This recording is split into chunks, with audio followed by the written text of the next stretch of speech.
Halo Sobat Info Guru Update, kembali lagi di channel komunitas Info Guru. Kabar gembira ini saya sampaikan untuk sahabat-sahabat honorer. Apa saja kabar gembiranya? Berikut ini yang disampaikan dari Wali Kota Tasikmalaya. Tenaga honorer dengan masa kerja minimal 10 tahun diprioritaskan diangkat menjadi tenaga P3K yang terbit pada hari ini oleh Bapak Asep M. Saifullah. Tenaga honorer non-guru dan tenaga kesehatan di lingkungan Pemkot Tasikmalaya yang memiliki masa kerja minimal 10 tahun akan diprioritaskan menjadi ASN berstatus P3K.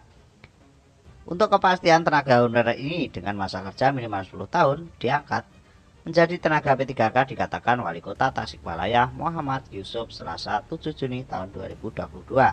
Menurut Bapak Yusuf, di Pemkot Tasikmalaya ini banyak tenaga honorer yang masa kerjanya lebih dari 10 tahun. Maka mereka akan diprioritaskan untuk menjadi tenaga P3K. Di Pemkot ini kan ada tenaga honorer yang telah mengabdi puluhan tahun. Karena dulu kan ada PP nomor 48 yang melarang pengangkatan tenaga honorer atau tenaga sukuan, ujar Bapak Yusuf. Tapi karena kebutuhan, ujar Bapak Yusuf, banyak dinas yang mengangkat sebagai tenaga honorer di lingkungan kedinasan mereka.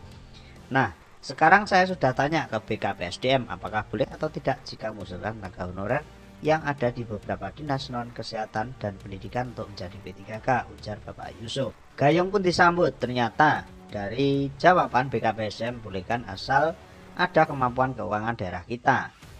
Kembali lagi kepada kekuatan anggaran daerah masing-masing ya sahabat-sahabat.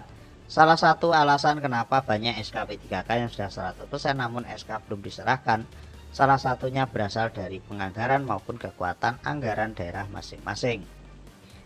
Atas jawaban tersebut, kata Bapak Yusuf pihaknya minta data semua honorer yang diambil dari masa kerjanya beberapa tahun.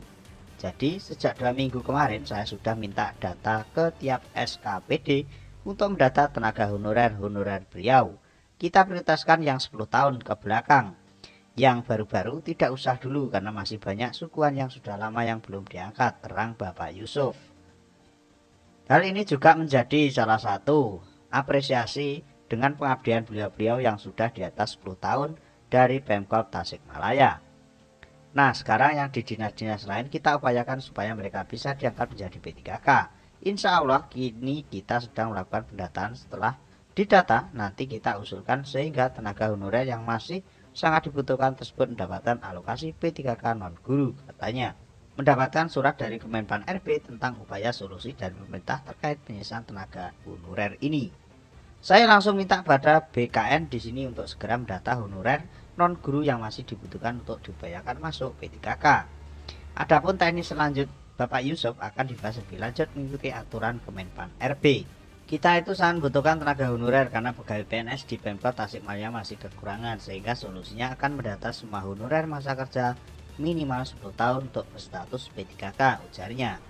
Dirinya berharap ini sebagai kado atau hadiah bagi para tenaga honorer yang sudah berabdi sejahteranya selama puluhan tahun untuk di lingkungan kota Tasikmalaya. Mudah-mudahan informasi ini bisa bermanfaat. Tetap stay terus di Info Guru Update. See you next time.